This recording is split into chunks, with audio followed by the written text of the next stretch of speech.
There was once a woman who didn't vanish, but who slipped silently beyond the reach of her former frequency. Not from the world, but from the invisible matrix of longing, effort, and performance that used to shape her. She still walked among. Others still answered messages and returned calls, but her inner signal had changed. Something soft but irreversible had quieted inside her, and without announcement or technique, her life began to reconfigure itself. This story invites you into the gentle, quantum truth she discovered, that reality doesn't bend for declarations, but for coherence, not for noise, but for stillness. Tonight, let this story unfold like breath as we explore what happens when you stop trying to be found by the wrong signal and begin to resonate as who you've always been. Check where you are in time and space midnight, morning rain, somewhere in between. Just notice. Breathe slower. Let this moment stretch out, and if you feel something already stirring, stay with it. Subscribe to our channel so you don't miss what's next. Because this woman's story isn't just hers. It's yours too. There was once a woman who became unfindable, not because she vanished from the world, but because she slipped out of the frequency she used to emit. She still moved through daily routines, still smiled politely in meetings, still paid her bills, answered emails, and returned phone calls. But underneath all of that, a quiet and irreversible shift had occurred. The coordinates by which others used to locate her energetically, emotionally, psychologically, no longer applied. She had stopped radiating the invisible signals of lack, of craving, of longing.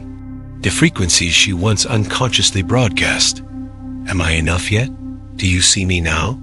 Can I prove I'm worthy? Flickered once, then vanished like old static finally resolved. It was not rebellion. It was not even intentional.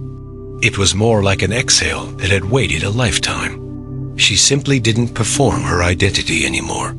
And in that non-performance, something ancient and alive began to stir, not a reinvention, but a re-emergence.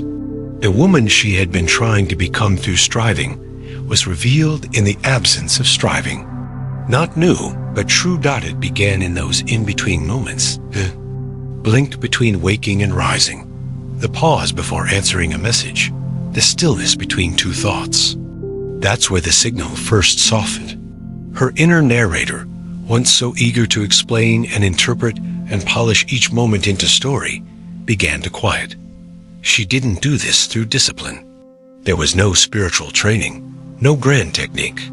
It happened like weather, slowly, organically, unmistakably. She began to realize that she no longer needed her life to be understood in order for it to be sacred. She no longer needed to document her transformation to prove it was real.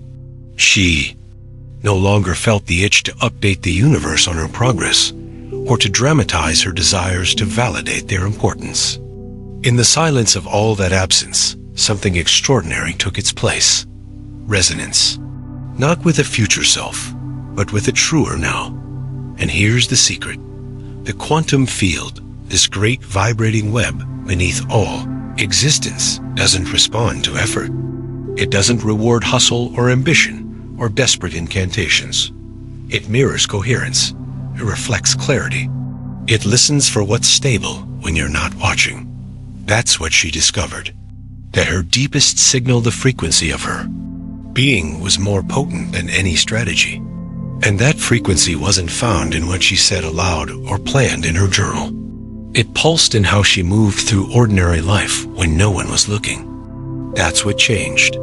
She stopped using presence as a tool and let it become her default. She no longer oscillated between becoming and waiting. She settled into being, not to attract, but to remember, not to manifest, but to emit. And this subtle shift began to reconfigure everything. She began to understand that performance, even the spiritual kind, is still noise. That declaring, "I'm ready," too loudly sometimes masks a deeper frequency of "I'm still proving." So she said less. She didn't announce her goals. She didn't post her visions. She didn't seek signs. Instead, she folded towels.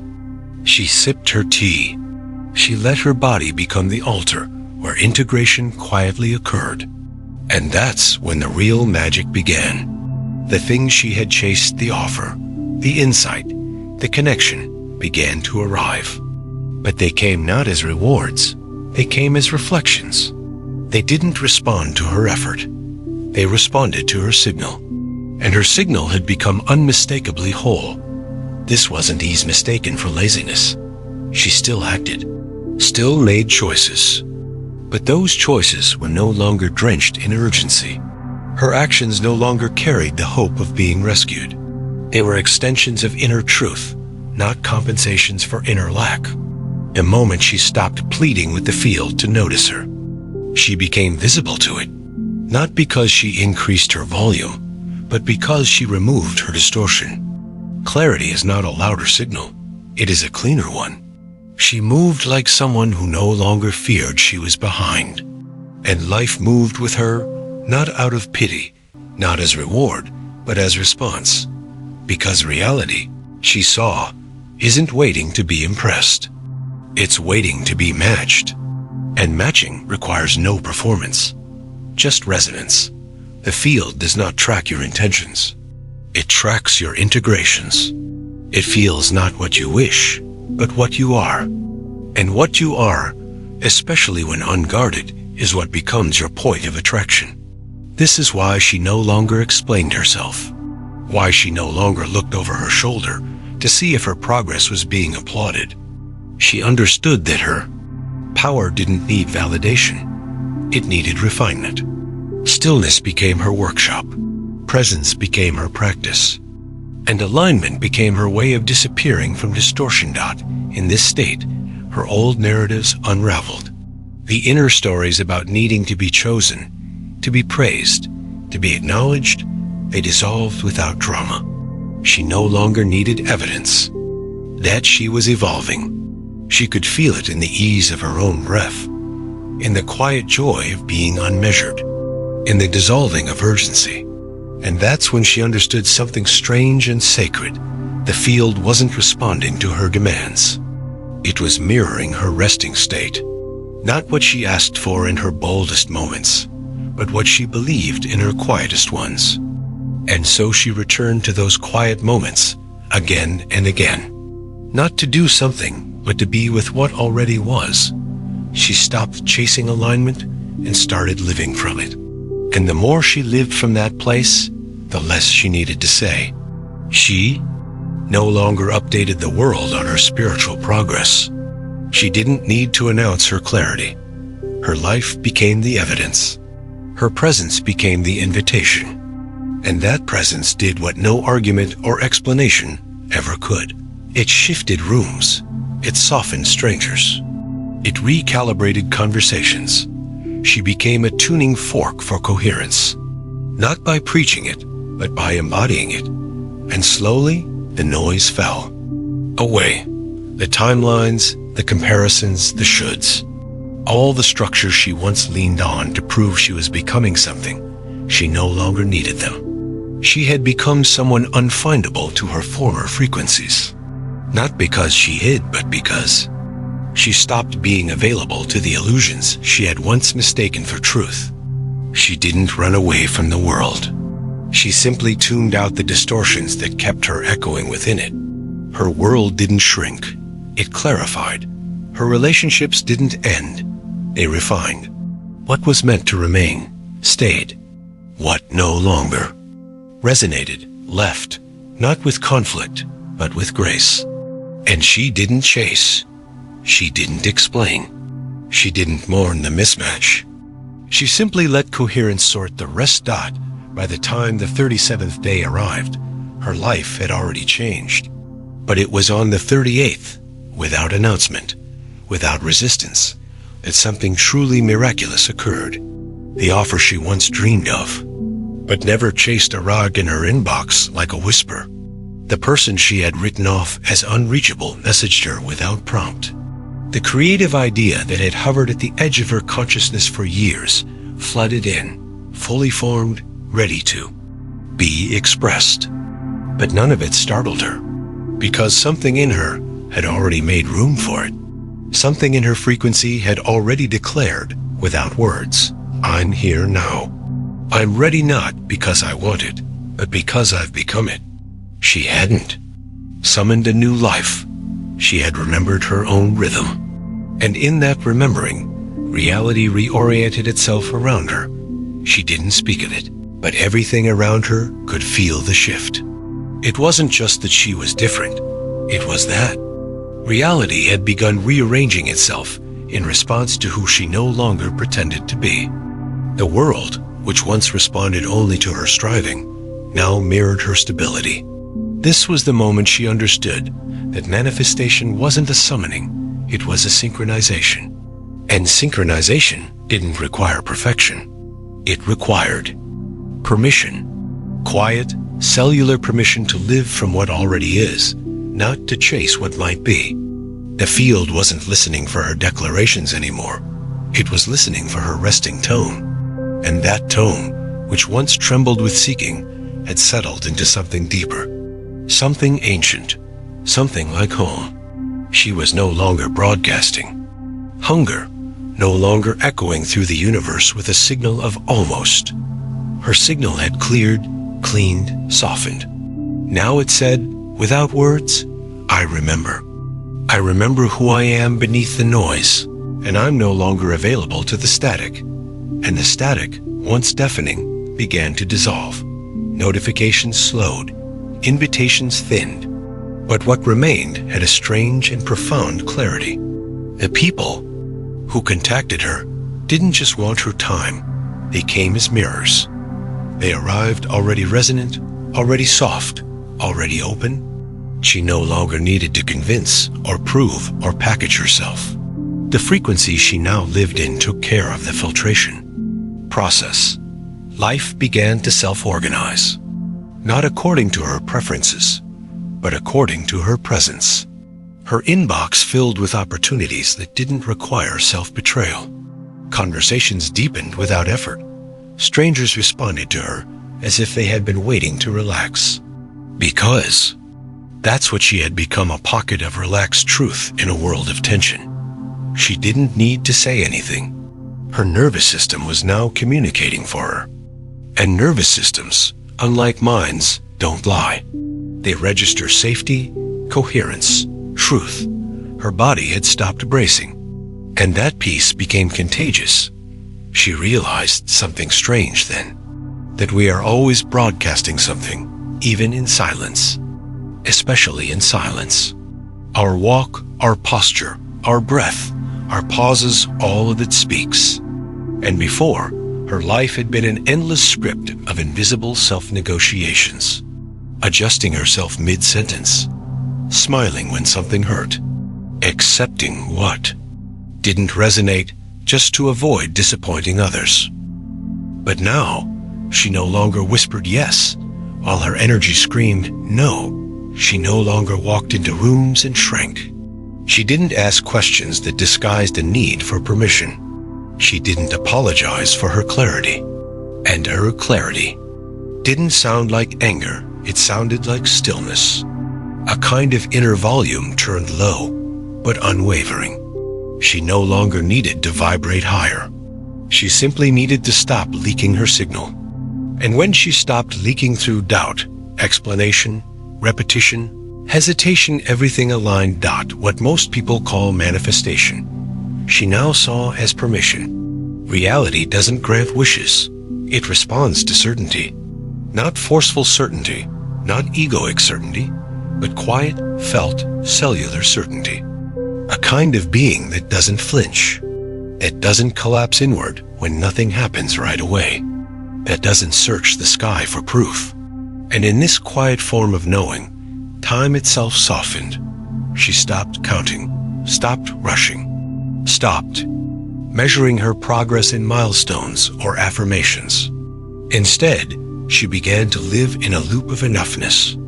She could feel it even in the way she cooked breakfast, the way she looked at clouds, the way she let herself linger in doorways, not as a performance of presence, but as the result of no longer rushing toward an imagined finish line. The race had ended, not because she had won, but because she had stopped running. And that's when her creativity returned. Not like a blaze of inspiration, but like a river whose dam had crumbled. Ideas flowed without force. Words arrived without chasing. She wrote not to achieve, but to echo. She created not to be seen, but to witness herself. And the things she made were different now. They didn't carry the static of need. They didn't whisper, "Choose me." They radiated, "I'm already complete." And people responded not in mass, but in depth. Fewer eyes, but truer ones. Fewer likes, but more alignment. She no longer built from strategy. She built from frequency. And that frequency didn't care about trends or algorithms. It responded to truth. And truth, as she now knew, has its own gravitational pull. But she didn't stop there, because something even stranger began to unfold. As her own signal stabilized, she became more sensitive to the unspoken signals of others. She could feel when someone's smile was an armor, when a compliment carried a plea, when a confident tone masked an inner tremble. Not to judge, but to understand, because she had lived there too. She knew what it was to beg the world for validation in the shape of approval, opportunity, belonging. And now that she no longer needed those shapes, she could meet others where they still did. But this time, she didn't rush to fix. She didn't offer premature wisdom. She simply stayed coherent. And in her coherence, others remembered theirs. Her frequency reminded them what stillness felt like, what enoughness felt like. She didn't heal people. She reminded them of the healing they already carried. This was the law that no book had ever taught her, that the most magnetic force on earth is not charisma, not brilliance, not perfection, but coherence. And coherence cannot be faked. You can't decorate it with language. You can't manufacture it with rituals. You can't summon it through performance. Coherence is what arises when you are no longer split inside yourself. When your yes is clean, when your no is kind, when your silence is honest, when your being is not dressed up to earn affection. And in this state, life begins to bend not because you control it, but because you no longer interfere. She watched as events reorganized themselves without effort. Invitations flowed from strange coincidences. Lost items reappeared. Delayed projects reawakened with ease. The more she did less, the more happened. But not the more she used to chase. The more that felt like alignment, like things clicking back into their original shape. She learned to listen differently. To herself, yes, but also to reality. She stopped speaking over the moment. She stopped forcing conclusions. When things felt off, she paused instead of pushing. When doors didn't open, she stopped knocking. Not from rejection, but from trust. A trust so deep it didn't need guarantees. This wasn't passivity, it was precision. She acted, but only when her inner weather was clear. She moved, but only when her signal hummed yes. And that made all the difference. Because she no longer moved from lack. She moved from knowing. And that knowing began to weave itself through every part of her life, from how she answered calls to how she washed her hands. Nothing was separate anymore. Every act sacred. Every choice a signal. And then came the stillest revelation of all, that what she had been seeking wasn't a thing, a moment, a person, a goal. It was a state, a signal, a remembering. And it had always been available, not through striving, but through softening. Not through strategy, but through surrender. She saw that the dream versions of her life, the relationship, the creation, the recognition, were not destinations. They were frequencies, and frequencies aren't reached. They're tuned. And tuning requires stillness, attention, integrity, not hustle, not perfection, just presence without distortion. This is when she finally understood why she had become unfindable. It wasn't to escape. It wasn't to hide. It was to stop being available to the illusions that had once claimed her. She had not left the world. She had left the performance. She had exited the grid of pretending. And in doing so, she became real. Real enough for reality to find her. Real enough for the right people to recognize her. Not as someone they could fix or use or save, but as someone they could sit beside. Silently, authentically, coherently. She didn't teach. She didn't preach. She didn't declare. She just lived. And in her living, the world began to respond differently. Not because she finally deserved it, but because she finally believed it. In time, the woman who had become unfindable became something even stranger. She became unforgettable, not in the sense that people remembered her name or followed her footsteps, but in the way her presence began to echo in the lives she touched. Without effort, without explanation, she became a reference point for coherence, a silent landmark in the fog of static. Those who came near her didn't always know what had changed, only that something softened. Conversations grew slower, laughter carried fewer masks, and even silence felt full in her company.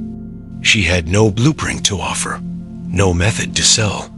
Her life had become the teaching, her frequency the curriculum. What had once been a private reclamation of self had now become an ambient field others could feel without needing to understand. And in this quiet ripple, something breathtaking began to happen. The world around her started remembering itself. Not dramatically, not all at once, but as if called gently back from a long forgetting. People began to notice their own distortion. Not with shame, but with tenderness. They too wanted to unclench. They too longed to become unreadable to the algorithms of false belonging. And in her presence, they realized that maybe they didn't need to earn what was always theirs. That was the final veil she pierced. The belief that worthiness must be constructed, that belonging must be auditioned for, that peace is a prize. At the end of performance, she saw through it all, saw how deeply the world had entangled productivity with value, visibility with impact, and hustle with holiness. She no longer carried those burdens. She returned them quietly, without war. It was not her job to correct the world's illusions, only to no longer subscribe to them. And so she lived not in rebellion, but in resonance. She stopped attending meetings that cost her peace. She stopped giving explanations to those who had already decided who she was. She stopped trying to make her softness digestible. Her yes became sacred. Her no became complete. And in every pause, every refusal to betray her body's wisdom, she broadcast a frequency that said, "This is possible. This is allowed. You can live like this too." And that permission, unspoken but unmistakable, became the medicine. But even medicine can be misunderstood. Some projected onto her a kind of mystique. Others reached for her as if she were a solution. But she didn't bite the hook. She didn't become the guru.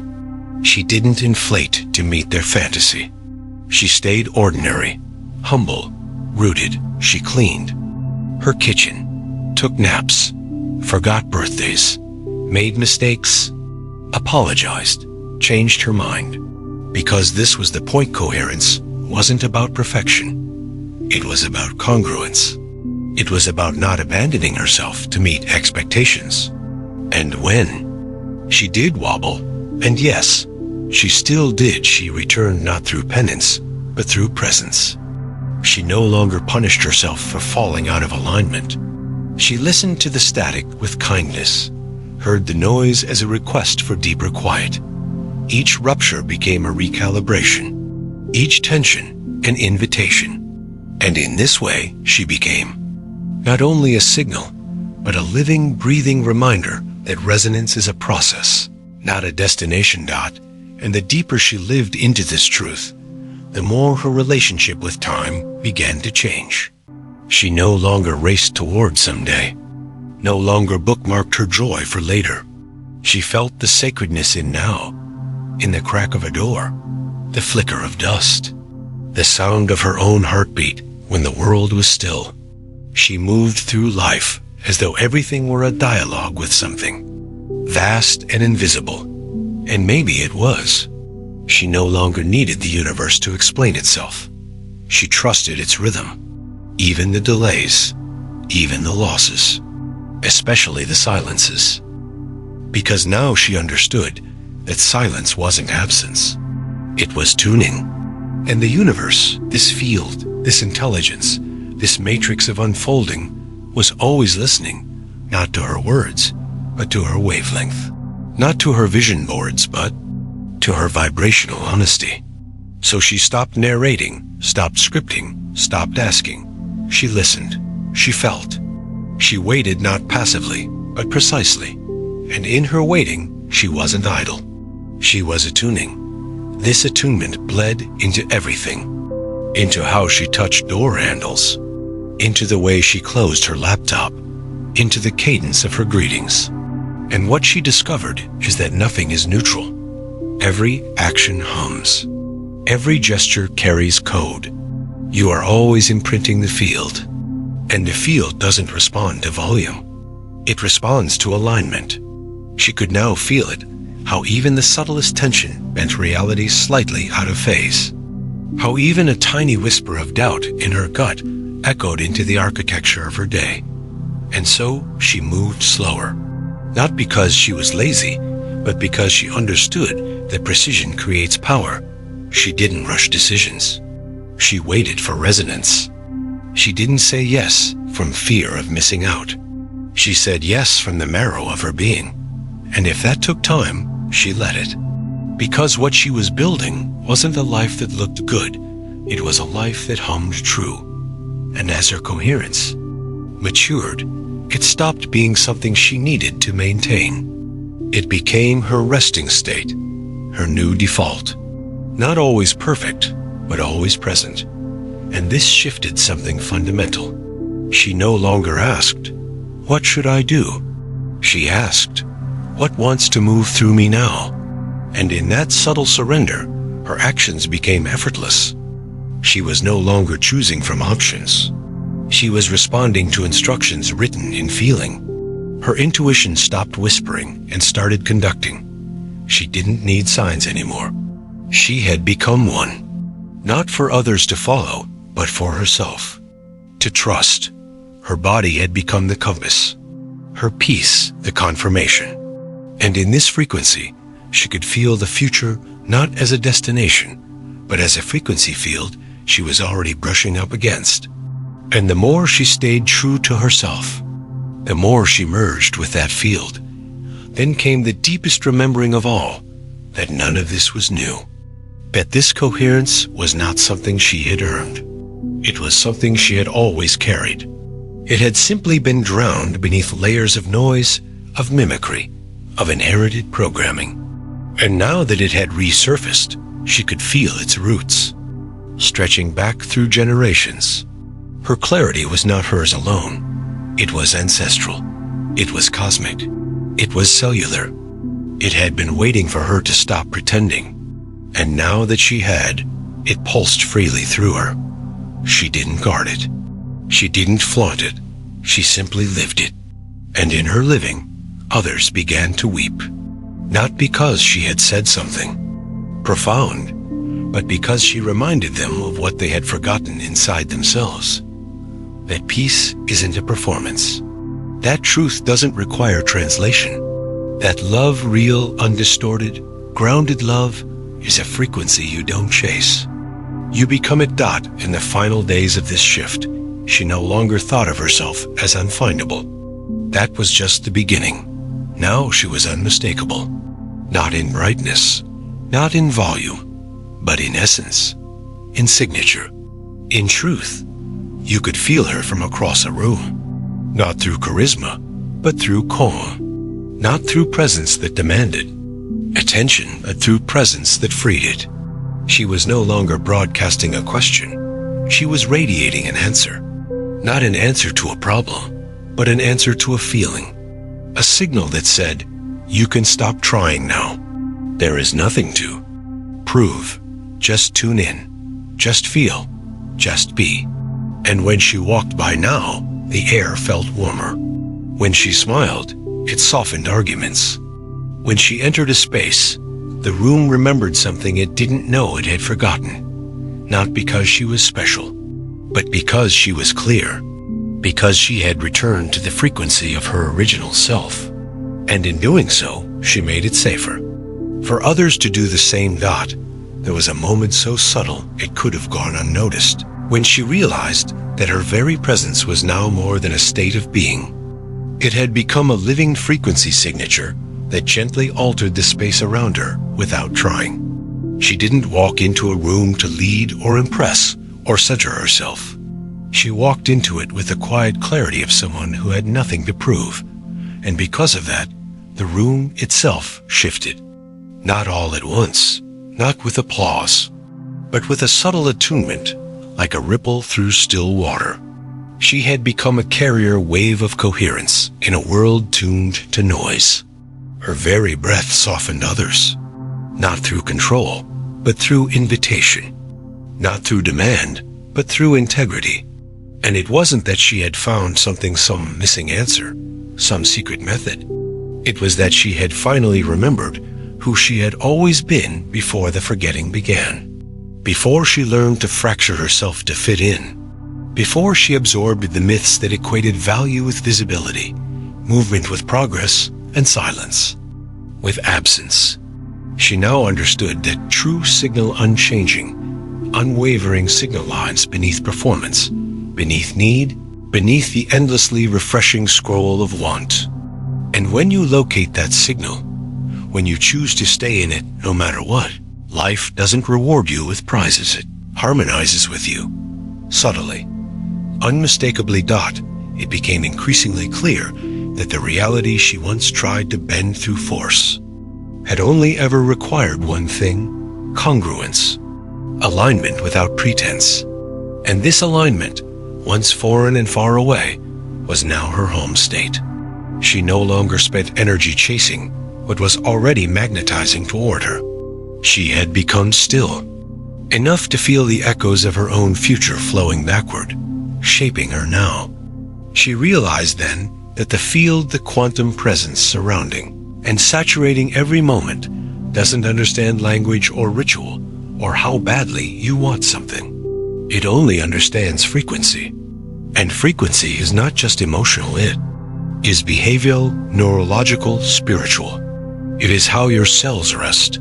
It is how your thoughts move when you are alone. It is how your eyes respond when no one is watching. The field listens to what you are when the mask is off and the mirror is turned away. And what she had become deeply, truly, not occasionally, was coherent. Coherence wasn't perfection. It wasn't spiritual posturing or eternally smiling. It was not curated. It was presence uncollapsed. She could cry and still be coherent. She could feel rage and still be aligned, because coherence didn't require a mood. It required truth. And truth didn't always feel good, but it always hummed clearly. She stopped asking, "Am I doing it right?" and started asking, "Is this my signal?" And from there, everything changed.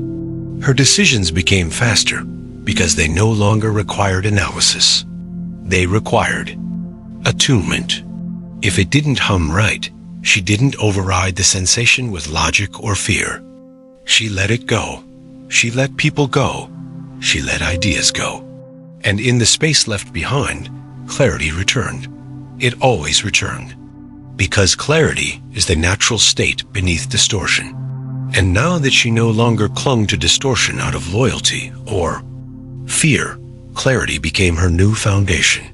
Even in her solitude, especially in her solitude, she felt more connected than she ever had while performing connection. She didn't fill her evenings with noise or chase stimulation to outrun stillness. She sat with herself, not as penance, but as communion. Her own presence had become enough. Not because she was trying to love herself, in some Instagrammable way, but because there was no longer anything missing from the room when it was only her in it. She had stopped trying to become more, and in doing so, had finally become whole. That wholeness wasn't loud. It didn't brag. It didn't require proof. It just pulsed silently, like the root of a tree unseen, yet undeniable. She walked differently now. Not taller, not prouder, just lighter. Less burdened by imaginary weight. Less tangled in unseen cords that used to yank her worth around like a marionette. Now, her worth rested in her bones, not her outcomes. She began to notice how people responded to her in this new state, not in the old way, not with admiration or envy or projection, but with relief. Relief that someone was modeling another way to be human, a way that didn't hinge on being the loudest or the busiest or the most enlightened, a way that said, you can be still and still be powerful. You can stop performing and still be seen. You can drop the script and still be chosen, not because you're manipulating resonance, but because you finally become it.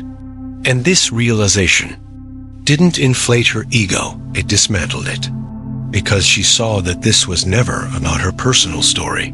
Her journey was simply the field remembering itself through her. Her coherence wasn't hers. It was ours. She was just tuning in to what had always been available, always humming beneath the noise of history, trauma, culture, and confusion. And now that she had found it, or rather remembered it, she didn't guard it. She embodied it generously, and in doing so, she became a lighthouse. Not one that blinked in panic or swiveled wildly to find someone to save, but one that shone steadily, calmly, whether anyone was watching or not. Her light didn't shout. It didn't signal urgency. It said, with its very being, come home when you're ready. And people did. Not all, not many, but the ones who did came not to take her light, but to reignite their own. They didn't worship her. They didn't imitate her. They remembered themselves. She became the mirror in which others glimpsed the version of themselves they had buried beneath performance.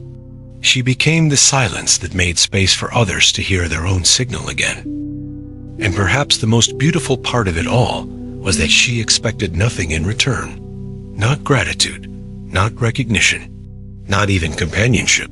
She wasn't broadcasting, look at me. She was radiating, look within. And those who couldn't, yet do that, simply passed her by. But those who could, those who were ripe for remembering, lingered, listened, tuned in. They began their own unraveling, their own homecoming. And in this way, coherence spread, quietly, patiently, like light. Spilling under a closed door, she noticed other things too. That time no longer dragged, nor did it fly, it expanded. As if her alignment gave her access to a different kind of hour one, not measured in minutes, but in meaning. She could stretch 5 minutes into a lifetime of presence, and a whole day could pass like a breath when lived in resonance. She didn't plan her life around someday anymore. She lived as though the sacred was here already, because it was, and always had been. It was only ever unreachable through distortion. Now in her clarity, it bloomed like a wildflower at her feet. No drama, no crescendo, just quiet arrival. Again and again, and that quiet arrival became her ritual, her ceremony. She no longer needed incense or chanting or orchestrated meditations to feel the divine. She felt it in the rhythm of her steps, in the sound of wind passing through leaves, in the weight of a mug in her hand. The sacred had stopped being separate. Her life had become the altar. And each day, each decision, each breath was the offering. Not to earn blessings, but to honor the blessing that is being here. Awake, remembering, resonating. This is what she wished she could whisper to the world, not as a message, but as a melody, a note that said, you are not broken. You are not Behind, you are not missing anything. You are simply out of tune, and tuning doesn't happen through force. It happens through listening, through releasing, through unlearning the noise and letting your true tone emerge, unpolished, uncoached, undramatized. She had learned that your signal is strongest when you stop narrating it, when you stop performing your healing and start living your healed state. Even if it's quiet, even if it's lonely, even if no one applauds, because coherence doesn't require an audience. It is its own reward. And now, as she moved through the world not as a seeker, not as a preacher, but as a pulse, she felt. The field responding before her feet touched the floor. Things aligned without orchestration. Encounters unfolded without planning. Ideas bloomed without grinding. Because she had cleared the distortion. And the field, like a mirror long fogged by breath, could finally reflect her accurately. Not as she hoped to be, not as she pretended to be, but as she truly was. And in that reflection, she saw something unexpected. She saw that the field had never been resisting her. It had been waiting for her to stop trying, waiting for her to stop negotiating, waiting for her to stop performing the frequency of not yet. It had always been ready. She just had to become findable not to others, but to truth. She began to understand something that only coherence could teach, that the field doesn't end where your skin ends, that your signal doesn't stop when you go silent, and that your frequency is not just a personal reality, but a collective contribution. She hadn't simply healed her inner world. She had recalibrated the air around her, the way paths opened, the way strangers paused, the way unspoken agreements softened in her presence.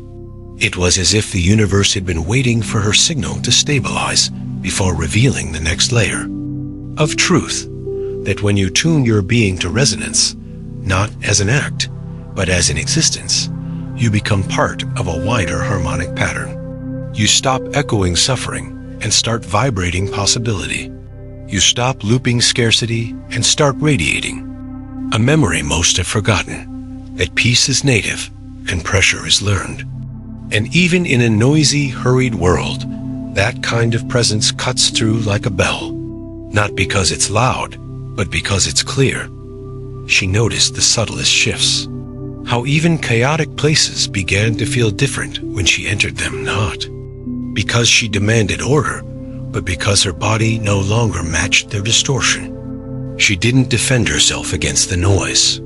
She simply didn't participate in it.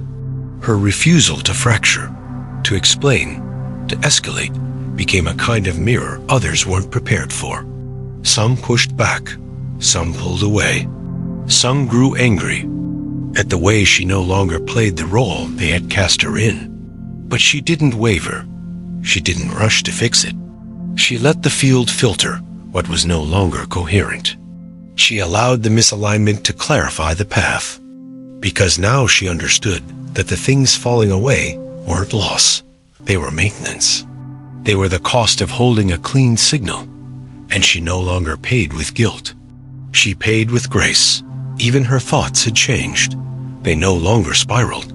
They landed, gently, with weight, with wisdom. She didn't have to affirm her way into belief anymore.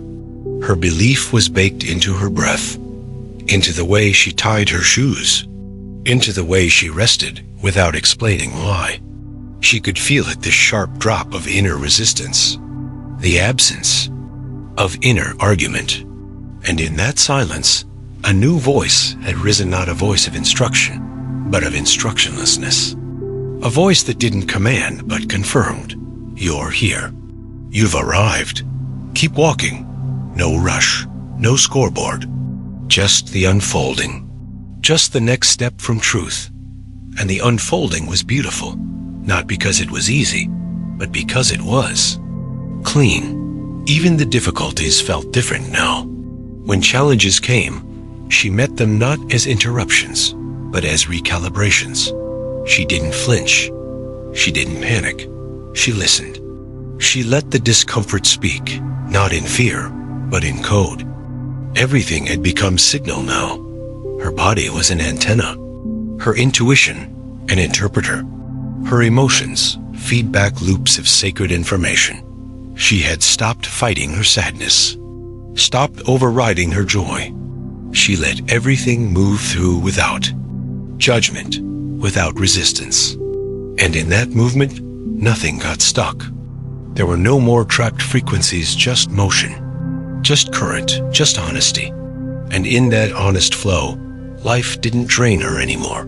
It filled her. Even when it hurt Dot, she had become intimate with the unnamable, the texture of presence itself. She no longer needed peak moments to feel connected. The ordinary had become miraculous. The way sunlight hit her wall, the feel of socks pulled over her feet, the rhythm of dishwater. These were not filler scenes. These were the ceremony. And in this way, she lived differently than before. She wasn't chasing purpose. She was embodying it in every unnoticed hour. She didn't post about her awakening. She lived it so deeply, it became atmospheric. The kind of thing others didn't comment on, but remembered long after they left her. She no longer asked if she was on the right path. She had become the path. And every footstep carried the tone of homecoming Dot, and yet this was not a state of eternal ease. Coherence does not mean immunity from grief, or fatigue, or confusion. What changed was her relationship to those states.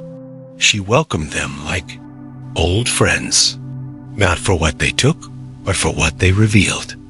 When sadness visited, she no longer tried to cheer herself out of it. She sat beside it, held its trembling, let it finish its sentence. When fear came, she didn't argue. She asked it what it had seen, what it had learned from its long guarding of her gates, and even the fear softened, because she no longer made her humanity the enemy of her divinity. She understood now, there is no separation. There is no higher self watching from above. There is only one self, peeling away distortion like bark, remembering its own light, buried and patient, and intact beneath all that forgetting. She no longer sought to transcend. She sought to descend into truth, into body, into now. And that now, once haunted by deadlines and self-doubt, had become the sacred center of everything. She no longer plotted her future like a map. She didn't need landmarks. She moved by feel, by hum, by inner weather. And the future came not with surprise, but with recognition, as if it had been orbiting all along, waiting for her to stop, vibrating almost. She had stopped building bridges to her dreams. She had become the shore they landed on. And in this landing, the old concepts of deserving and earning fell away. She didn't deserve the beauty. She matched it. She didn't earn the love. She emitted the field in which it bloomed. She didn't work for the clarity. She emptied herself of what blocked it, and so it returned. As it always does when we finally allow it. Her presence became prophetic, not in the way of predicting the future, but in the way it made others glimpse who they could become. She didn't use language to convince. She didn't sell transformation. She simply stood inside it. And that stance, the way her energy didn't twitch, didn't apologize, didn't rush, became an activation for others. She didn't know who was watching. She didn't need to, because signal isn't linear. Signal ripples across time, across hearts, across continents. She could be standing in line at a post office and unknowingly alter the day of the person behind her, not because she spoke, but because she held herself, held the field, held the frequency of yes, and that yes was not external. It was internal. It was her own yes to herself, a yes to wholeness without conditions, a yes to becoming unrecognizable to those who only knew her as fractured, a yes to the death of old roles, a yes to soft power, a yes to being the tree, not The fruit, the source, not the spotlight. She lived in that yes like skin, and it held her. It fed her. It opened doors she hadn't knocked on. It closed doors she didn't need to peek behind. Her discernment was now quiet and non-negotiable. If it didn't match her hum, it didn't enter, and not everything understood that. Some called her cold, some called her arrogant, some called her changed, but she didn't defend, she didn't explain. Because once you've tuned your life to resonance, you stop translating for those still addicted to static. You love them, but you don't match them. And still, she wasn't unreachable. She was simply untouchable in the ways that no longer served her. People could find her, but only at her real frequency. Not at the mask, not at the performance, not at the distortion. And this created space for real connection, real friendship, real love. The kind that didn't need stage lights or mutual exhaustion. The kind that hummed in shared silence. That laughed without seeking attention. That felt safe without needing to prove it was. Her relationships changed, not by force, but by filtering. The field sorted what matched and gently released what didn't, and she let it.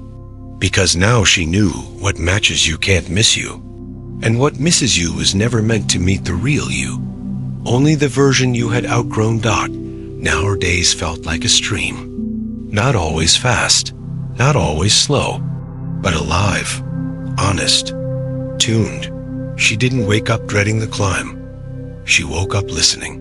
Listening for the rhythm, for the nudge, for the tone of yes.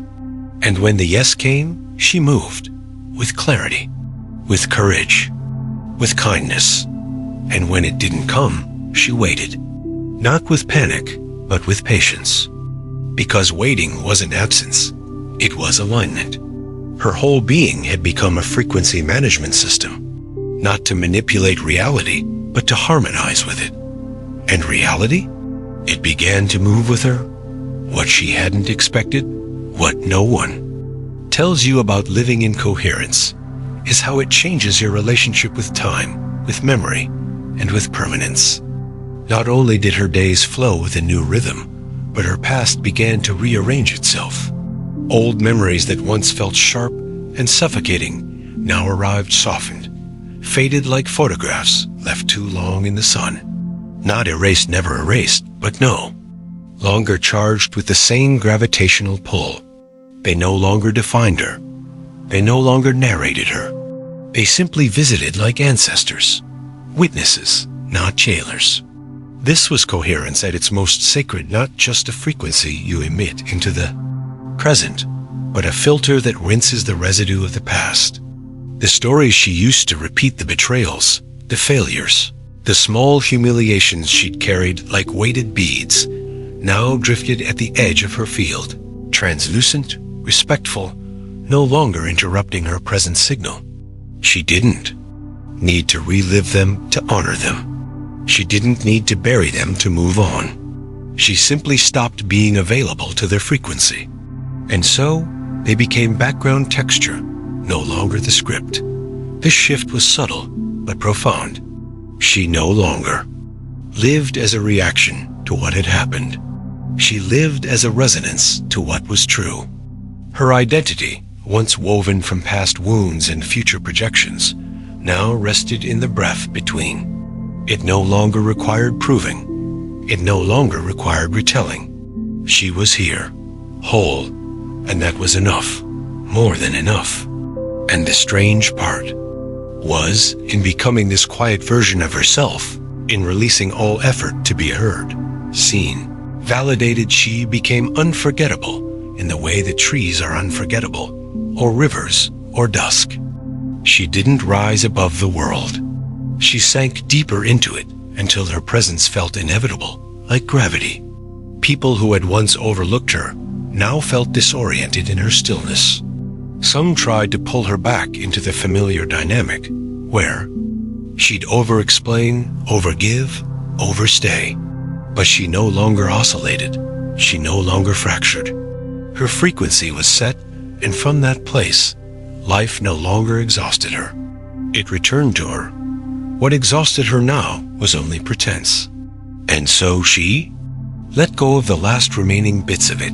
The polite yes, the hesitant no, the smile that didn't match the feeling. She became ruthlessly kind with herself. Not harsh, not rigid, but unwilling to distort her energy to keep others comfortable. And because of that, life responded with strange elegance. Conversations became briefer, but deeper. Work became quieter, but more precise. Movement slowed, but results multiplied. This was the part no one warns you about. When you stop leaking your signal into 1,000 false directions, everything that matters begins to arrive in fewer, fuller waves. You don't need to be everywhere. You don't need to do everything. You don't need to be everything to everyone. You just need to be one thing to yourself, consistent. And that consistency isn't performance. It's presence. She had become present, truly, not in fragments, not as a coping strategy, but as a natural state. And in that state, the noise of trying fell away. She noticed, too, how much space this gave others. When she stopped narrating her life, it gave others permission to speak from the quiet. When she no longer competed for attention, it invited others to drop their defense.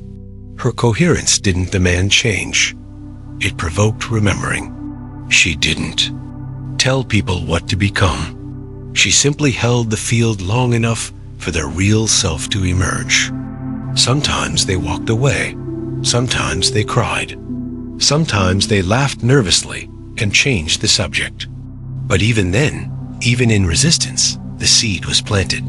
Because signal doesn't require agreement. It only requires transmission.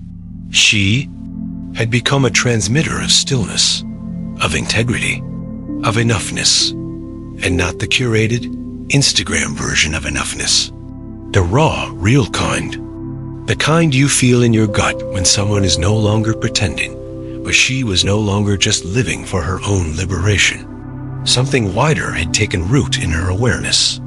It was as if the frequency itself, this ancient, waiting intelligence, had begun to whisper through her, not in words, in impulse, in pull, in knowing. Her intuition had become less of a whisper and more of a current. It moved her hands, tilted her head, guided her schedule, and the more she followed it, the more precise everything became. Even the moments that seemed like missteps eventually revealed themselves as reroutes. The missed calls, the last-minute changes, the cancellations, they all shaped a different path. One her mind would never have chosen, but one her signal recognized. She stopped resisting the curve, stopped demanding linearity. She trusted the bend, because her coherence had taught her that time is not a conveyor belt, it is a spiral. And in that spiral, things repeat until they resonate, until the note is clean, until the distortion is no longer needed. And that was the word that kept coming back. Clean, not perfect, not polished, not high vibe, just clean. Her life had become energetically clean. Her conversations, her boundaries, her thoughts, not sanitized, raw, real, but free of residue, free of subtle bargaining, free of performance. And because of that, even mundane tasks began to feel devotional. Cleaning the house, walking down the street, watering a plant. All of it became a continuation of her frequency. She didn't protect her energy like a fragile artifact. She lived her energy as a living ecosystem. And the stronger it became, the less protecting it needed. Her boundaries became magnetic, not defensive. She didn't explain them. They existed in the field. People felt them before they touched them. And those who didn't respect them drifted away, not in conflict, but in misalignment. No story, no blame, just static leaving the system. In this way, her life began to feel like a quietly expanding orbit. She didn't stretch herself thin to make space for others. Her signal expanded naturally, and those who matched it found themselves drawn closer. Not because she reached for them, but because she no longer reached at all. Her frequency did the work. Her presence replaced her strategies. And this was the softest, strangest victory. She no longer had to try. Not because she gave up, but because she gave into something older, deeper, more accurate than effort. She gave into herself, to the version of her that existed before culture shaped her, before trauma fractured her, before self-help tried to fix her. That version had always been there, quiet, unassuming, waiting for the noise to clear. And now that it had, she didn't need to announce her arrival. She simply moved in it, with it, as it. People began to ask how she did it, what she did, what she practiced, what she believed. And the truth was, there was no single answer. There was only unwinding, unlayering, letting go of the need for a story to explain her stillness. She wasn't calm because she meditated. She meditated because calm had become her native language. She didn't breathe deeply to fix herself. She breathed deeply because the frequency she now lived in required more space inside her. She didn't choose peace to impress anyone. She chose peace because the noise was no longer compatible with her nervous system. And when people didn't understand, she didn't panic. She didn't prove. She let them remain in their frequency. Because now she understood the most sacred truth of all. You cannot drag someone into coherence. You can only be coherent and let the field decide who is ready to hear it. She lived in that truth now, not as a belief, but as a body. It was in her gait, in her laugh, in the way she ended conversations without explanation, in the way she loved without expectation, in the way she let people go without collapsing. Not because she had hardened, but because she had softened so completely that there was nothing left to resist. Her surrender wasn't resignation. It was resonance. She didn't need to fix the world anymore. She just needed to hum clearly within it. And that hum, that soft, steady pulse of alignment was more powerful than any argument, any performance, any plan. And so she kept walking not toward anything, but as something. Not to arrive, but to remain in rhythm. Her presence no longer asked for recognition, only resonance. She no longer narrated her transformation. She embodied it so completely that silence carried more clarity than explanation ever could. Life met her not as reward, but as reflection. The field no longer tested her. It mirrored her. And wherever she went, quiet cafes, crowded sidewalks, empty rooms, she didn't try to be felt, yet the air around her always shifted. She had become a living frequency of enoughness, not perfect, but true. And this truth didn't need to be believed to be real. It was real because it was stable, because it endured. And if you passed her without knowing why you slowed, why your breath deepened, why your heart ached and softened in the same instant, you wouldn't remember her face. But something in you would remember the hum, the quiet coherence, the field she had never left, the signal she had finally become.